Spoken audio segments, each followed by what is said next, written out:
Well, I just wanted to come back and say one or two more things. I just posted the video of the obituary of Congresswoman Sheila Jackson Lee, and I'm reading your comments. And what I want to say is, I understand your frustration. I understand that this is somebody who is not of our lineage, and she didn't do anything for us except to co-opt something that Black Americans were already doing, which some white person probably pushed her up to do that. And I'm talking about Juneteenth. She takes credit for it and then turns around and says it's not just for Black people, it's for America. It's certainly not for her because it's not her lineage.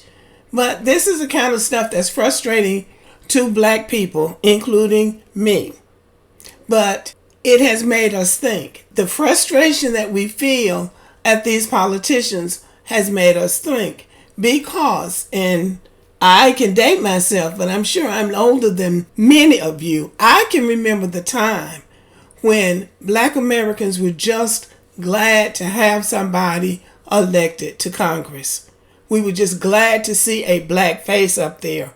And people who realize that about us take that and really take advantage of us, knowing that sometimes all we want is not true representation, but the symbolism of representation. So even though we are frustrated at these politicians, this do-nothing Congressional Black Caucus, it has made us think. It has made us think and listen to each other, especially the ones who are saying, we need tangibles. We need a Black agenda. You're taking advantage of us by throwing something at us, throwing a job here, and throwing a barbecue there, and a fish fry there, and a visit to the church somewhere else. And there we are, skinning and grinning and glad for that symbolism, the illusion of inclusion. Even though it is frustrating, and I could just feel the anger in some of these comments, but still it's not for naught. We really are making progress, if not moving the needle where we want it to go in Washington. At least it has to begin with a thought. It has to begin with an idea. And then we have to stay on course and stick together. We really do need a national voice. It would be nice if there was someone that we trusted who wasn't desperate for money, somebody who had their own money, so the temptation of money didn't buy their opinions or didn't buy their vote.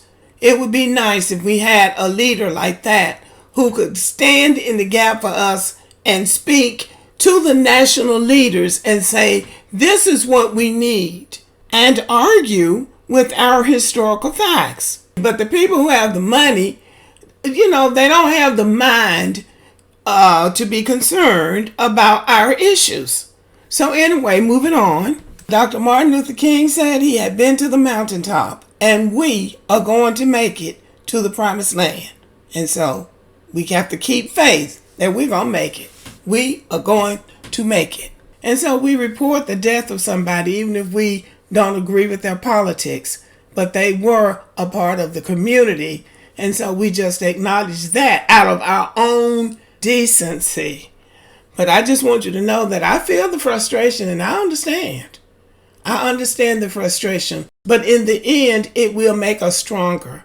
It will make us question things more, and question people more, and question people that we're voting for, and then start bombarding them with questions and their offices with phone calls and following up on things and showing the political power that we have if we choose to exercise it.